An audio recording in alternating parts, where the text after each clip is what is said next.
오늘은 우리 하나님께서 하시는 일이라는 말씀의 제목으로 함께 은혜를 나누고자 합니다. 오늘 이제 사무엘상 26장을 살펴보려고 하는데요. 이 26장의 주 내용은 다윗이 사울을 죽일 기회가 있었는데도 죽이지 않았다는 것입니다. 이 점에서 이 26장은 24장과 비슷하여서 어떤 성경학자들은 아마도 이 26장과 24장, 사무엘상 24장과 26장은 하나의 사건을 두고 달리 이야기하는 것이라고 하는 사람도 있습니다. 그런데 잘 살펴보면 여기에 분명한 차이점이 있으므로 우리는 그 안에 담긴 교훈들을 살펴보기를 원합니다. 이 첫 번째 장면에서 1절로 12절에서는 이제 사울의 진영에 들어간 다윗과 아비새가 나옵니다. 사무엘상 23장에서 10사람들이 다윗의 은신처를 사울에게 고발해서 사울이 군사 3,000명을 이끌고 다윗을 잡으러 온 적이 있습니다.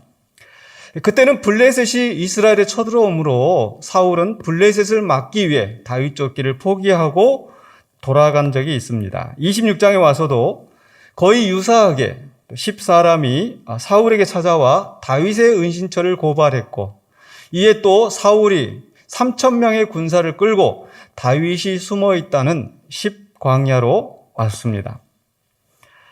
다윗은 사울이 자기를 잡으려고 군사를 끌고 왔다는 정보를 듣고 정탐꾼을 보내 사실을 확인했습니다. 사울이 확실히 10광야에 와 있다는 것을 확인하고 다윗은 자기 부하 아비새를 데리고 밤중에 몰래 사울의 진영으로 잠입했습니다. 거기에서 다윗은 자신의 부하들과 함께 잠들어 있는 사울을 찾아냈습니다. 다윗에게 또다시 사울을 죽일 수 있는 기회가 주어진 거죠. 이 점에서 이 기사는 이 24장과 분명한 차이가 있습니다. 24장에서는 다윗과 그의 사람들이 숨어 있는 동굴에 사울이 뒤를 보러 왔다가 일어난 일이었습니다. 즉, 다윗이 의도하지 않았는데 사울이 제 발로 찾아와 그 사울을 죽일 수 있는 기회가 주어진 셈입니다. 그런데 26장에서는 다윗이 의도적으로 사울을 찾아서 밤중에 그의 진영으로 찾아온 상황입니다. 이 상황에서 잠들어 있는 사울을 발견했는데 바로 이때 동행한 부하 아비새가 사울을 자기 손으로 죽이겠다고 나섭니다. 26장 8절입니다. 아비새가 다윗에게 이르되 하나님이 오늘 당신의 원수를 당신의 손에 넘기셨나이다. 그러므로 청하오니 내가 창으로 그를 찔러서 단번에 땅에 꽂게 하소서. 내가 그를 2번 찌를 것이 없으리이다 하니. 아비새는 즉시 사울을 죽일 수 있다고 하며 다윗의 허락을 구하고 있습니다. 아비새는 하나님이 사울을 다윗의 손에 넘기셨다고 하면서 즉시 사울을 죽여야 한다고 하지만 다윗의 생각은 달랐습니다. 9절입니다.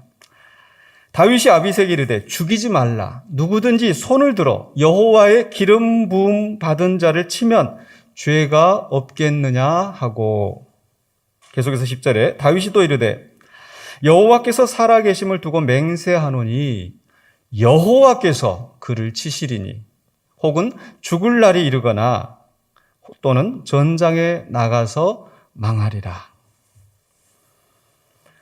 다윗은 여호와의 기름 부음 받은 왕은 하나님이 택하여 세우셨으므로 하나님의 소유이고, 그래서 그를 처단할 권한은 사람에게 있지 않고 오직 여호와께 있다고 하였습니다. 그래서 만약 사울에게 죄가 있다면 하나님이 직접 치실 것이고 결코 자신이 사울을 직접 처단하도록 허락되지 않았다고 합니다. 그래서 11절에 이렇게 말합니다. 내가 손을 들어 여호와의 기름 부음 받은 자를 치는 것을 여호와께서 금하시나니. 아비새는 사울을 당신 손에 넘기셨습니다. 하나님께서 넘기셨습니다라고 하지만 다윗은 하나님께서 금하신 일이다 라고 분명히 이야기하죠. 그러면서 너는 그의 머리 곁에 있는 창과 물병만 가지고 가자 하고, 24장에서 다윗이 사울의 겉옷자락만 베어서 그가 사울을 충분히 죽일 수 있었다는 증거로 사용한 것처럼 이번에도 다윗은 증거를 위해 사울의 창과 물병만 취하게 했습니다. 다윗은 하나님께서 하시는 일을 분명히 믿었습니다. 또한 자신이 침범하지 않아야 할 선에 대해서도 분명히 알고 그 선을 넘어가지 않고 지켰습니다. 이렇게 해서 다윗과 아비새는 사울의 창과 물병만 가지고 사울의 진영을 무사히 빠져나왔습니다. 성경은 다윗이 성공적으로 사울의 진영에 몰래 들어갔다가 빠져나올 수 있도록 하나님의 특별한 도우심이 있었다고 증거합니다. 12절에 있는데요. 다윗이 사울의 머리 곁에서 창과 물병을 가지고 떠나가되 아무도 보거나 눈치채지 못하고 깨어있는 사람도 없었으니 이는 여호와께서 그들을 깊이 잠들게 하셨으므로 그들이 다 잠들어 있었기 때문이었더라. 3,000명이 다 잠들고 있었던 거예요. 이렇게 하나님은 사울과 그의 군사들을 모두 잠들게 하셔서 다윗으로 하여금 사울의 진영에서 무사히 빠져나올 수 있게 하셨습니다. 이것은 하나님의 일하심을 믿고서 자신의 한계를 지킨 다윗을 위해 하나님이 베푸신 은총이었습니다. 두 번째로 13절로 20절에서는 다윗의 변론이 나옵니다. 다윗과 아비새가 사울의 진영에서 몰래 빠져나간 후 다윗은 멀리 도망가 산 꼭대기에서 사울의 진영을 향해 소리칩니다. 먼저 사울 왕의 군대대장 아브넬을 질책합니다. 15절에 다윗이 아브넬에게 이르되 내가 용사가 아니냐 이스라엘 가운데 너 같은 자가 누구냐 그러한데 내가 어찌하여 내 주 왕을 보호하지 아니하느냐 백성 가운데 한 사람이 내 주 왕을 죽이려고 들어갔었느니라. 16절에 네가 행한 이 일이 옳지 못하도다. 여호와께서 살아계심을 두고 맹세하노니 여호와의 기름 부음 받은 너희 주를 보호하지 아니하였으니 너희는 마땅히 죽을 자이니라. 이렇게 다윗이 아브넬을 질책하는 것은 다윗이 그만큼 사울을 여호와의 기름 부음 받은 자로서 존중하고 있다는 것을 입증합니다. 이렇게 다윗이 아브넬을 질책하고 있을 때에 사울이 다윗의 음성을 알아듣고 다윗을 불렀습니다.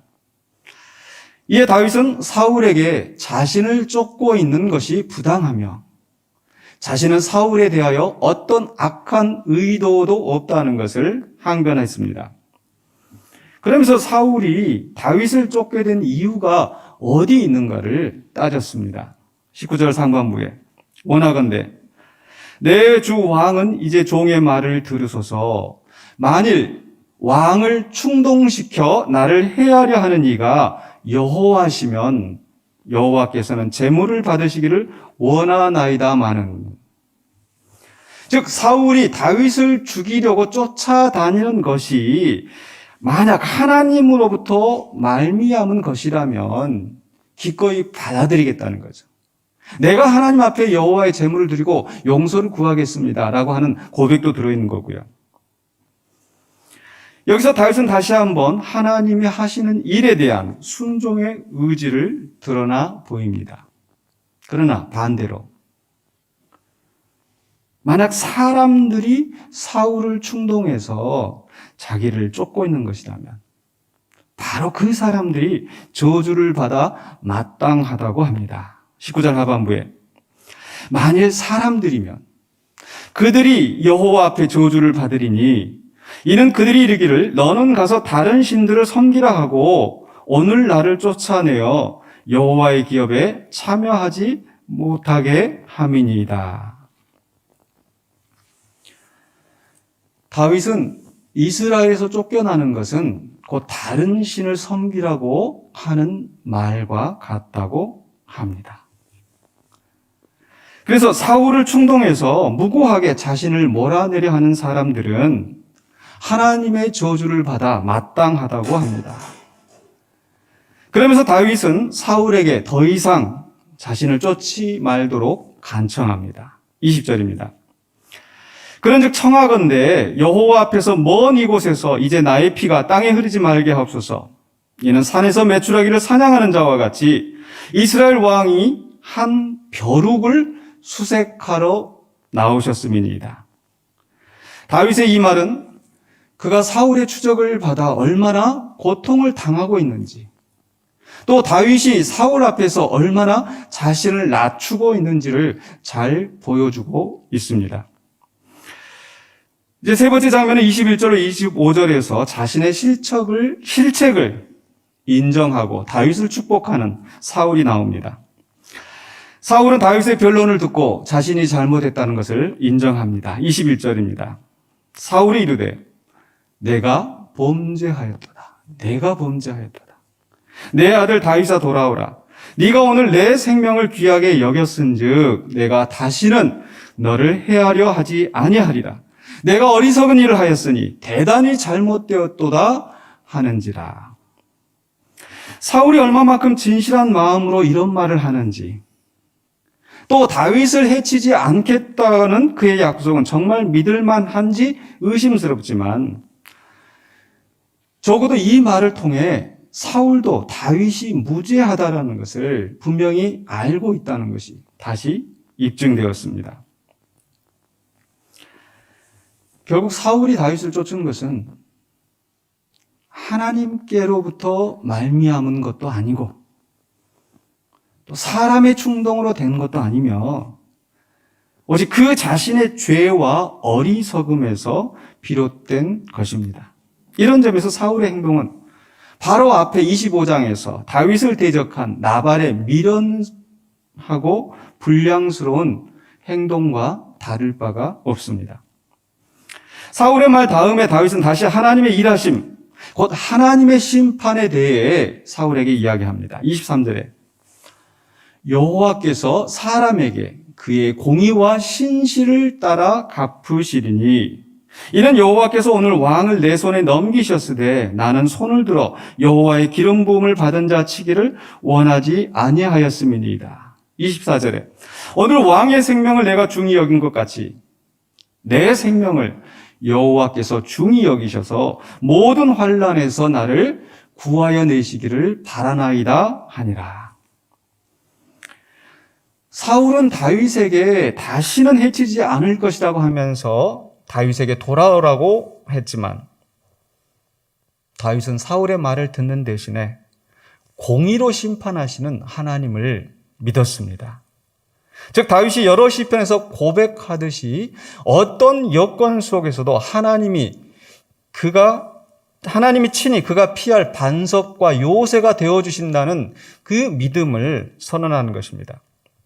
다윗의 말을 듣고 사울은 다윗을 축복한 후 두 사람은 각기 제 길로 갔습니다. 25절입니다. 내 아들 다윗아 네게 복이 있을지로다. 네가 큰 일을 행하겠고 반드시 승리를 얻으리라 하니라. 다윗은 자기 길로 가고 사울은 자기 곳으로 돌아가니라.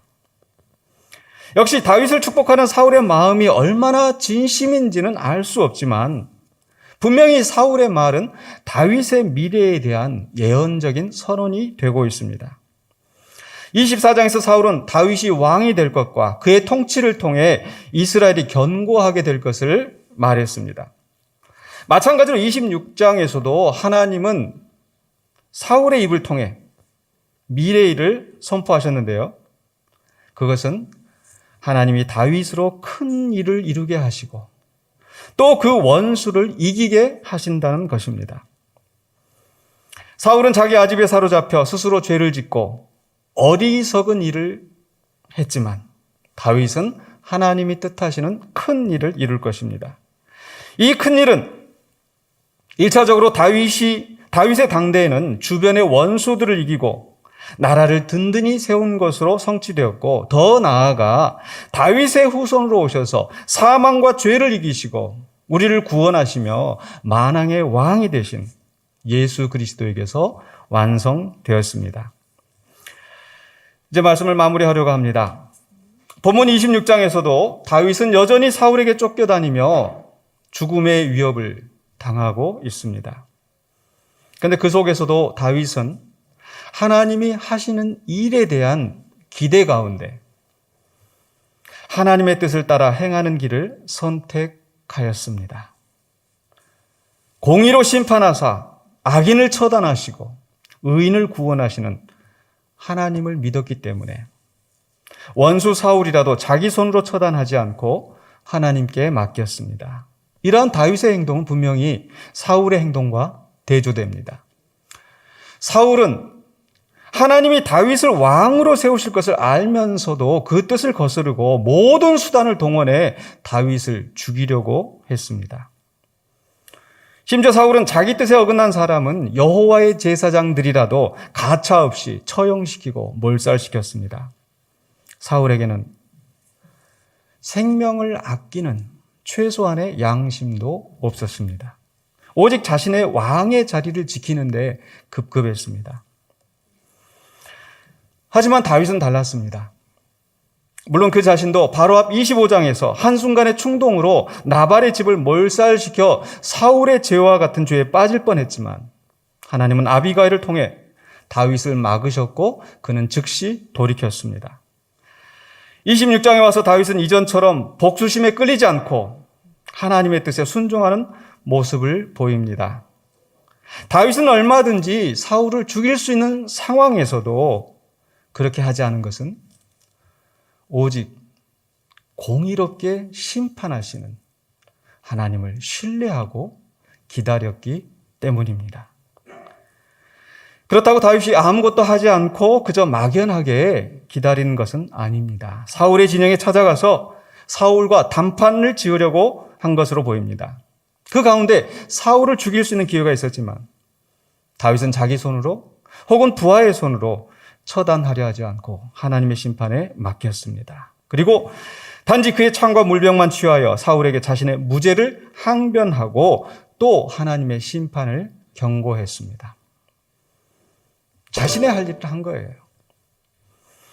이후의 역사에서 하나님은 공의로 심판하셔서 사울로 전장에서 죽게 하시고 다윗은 원수의 손길에서 구원하셔서 그를 통해 큰 일을 이루어 가셨습니다.